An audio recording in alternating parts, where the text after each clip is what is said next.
আসসালামু আলাইকুম। প্রচণ্ড গরম পড়েছে।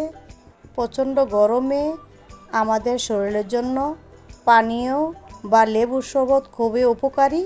তাই আজকে আমি পুদিনা পাতা আর লেবু দিয়ে শরবত তৈরি করে দেখাবো। এখানে আমি 3 চামচ লেবুর রস আর হাফ কাপ ঠান্ডা পানি দিয়ে দিলাম।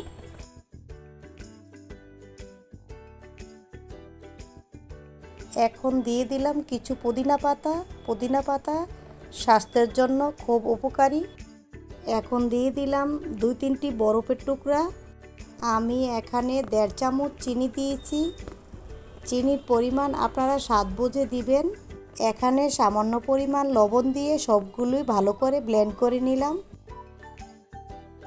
তারপর কিউব করে রাখা লেবু আর 2-3টি বরফের টুকরা দিয়ে শরবত গ্লাসের মধ্যে নিয়ে নিলাম। এখন উপর থেকে একটি পুদিনা পাতা আর লেবুর স্লাইস দিয়ে সাজিয়ে পরিবেশন করে নিলাম।